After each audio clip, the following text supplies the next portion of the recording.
Hello friends, this is Arturo here, and this is the second video in the Cello Starter series. In the last video we talked about general position, the parts of the cello, how exciting, very important though, and bow hold. We also did a little bit of plucking and we talk about angry cats and happy cats. Check it out to know what I mean by those. In this video I will teach you some basic principles on string crossing to help you master those moments when you have to change string, either by separating the bow or also, very important, when we are slurring. So it's like basically string crossings while slurring the notes. But first we will refresh the bow hold with the help of Mimi here. Mimi, can you tell us how should our right hand look like? Like this. Which is similar to a Bunch of bananas. Exactly, very nice and relaxed. So now we are going to put the bow, yes, the bow hold, and that's what we're gonna talk about today. So the first finger needs to be in this area, and the first line, this line here, needs to be in contact with the stick of the bow. The second finger similar. The third finger needs to be at the same height of the silver or metallic band here. Finally, the little finger needs to be slightly perched in this area, and the thumb needs to be bent at all times. And very important, the wrist must be always nice and straight. Hold the bow, Mimi, please. There you have it. That's a very nice bow. Well done, Mimi. Thank you very much for helping us. Bye. To introduce the idea of string crossing on the cello, which is extremely challenging, especially for younger players, I do copy games by singing actually, the names of the string. So here, please bear with my singing. And then the student copies that and sings the relevant notes, the relevant strings. We can also use many combinations. For example, I forgot to sing the names of the notes, sorry.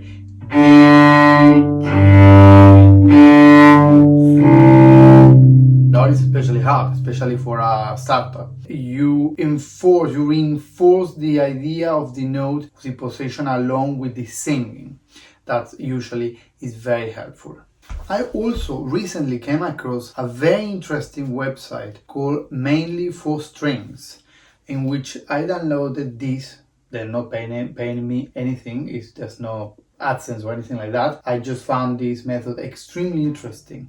So do go and have a look at that, especially first lessons. They're very interesting on how to change strings. I started using it and I saw quite a good improvement in the confidence of the pupils when changing strings. You can adapt the lessons. What I found out from this method, from Mainly for Strings, is that they're very good, but they can be a little bit repetitive.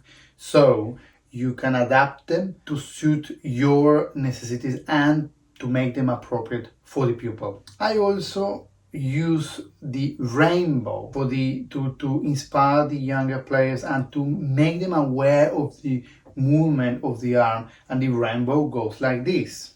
So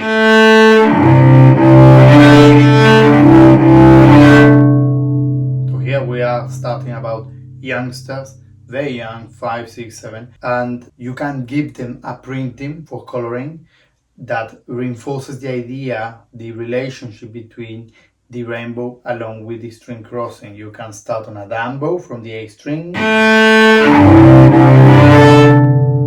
an up bow from the A string, on a down bow from the C string, or on an up bow from the C string, challenging. For more advanced players and for adults, of course, I introduced the idea of moving the fingers and the wrist. This is extremely important. In fact, the first few years of my cello studies, I didn't use much my wrist nor fingers, but then I had a teacher in France who introduced me to the idea of involving the right hand fingers in order to paint the sound, if you like.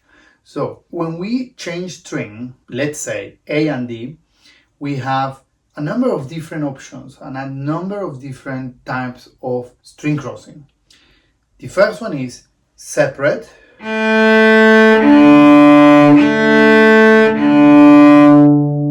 you see how I change string by using my wrist and finger? In cello playing, most times we need to save energy and we need to save time.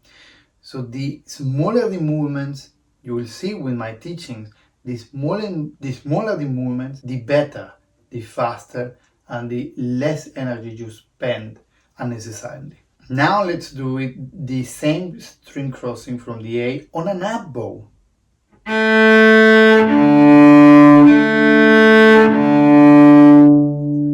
Using a mirror will definitely help. Now let's talk about this Slurred. This one has two different type of string crossing that we need to be very clear when we play them, when we select one or the other. What I find is that many students, they choose one that is incorrect. So the two type of string crossing while slurring are: one, the staircase one,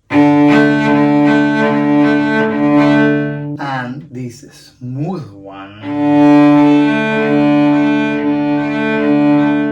Both are important. However, we need to know the context in which one or the other is appropriate. One thing that helps me, and I learned this from a violinist, I know nothing's perfect, but one thing that helped me to master the little movements from my hand is a rather philosophical approach. When we play a string crossing while slurring, there is a point in time in which we play an actual double stop. Yes, a double stop. Listen up.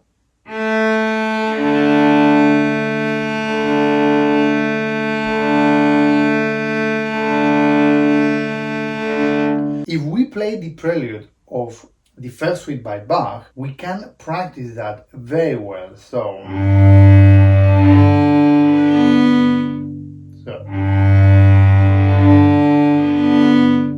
we appreciate the two events, the change of string, slurred, going from the G to the D string, and then the change of string, slurred again, going from the D to the A.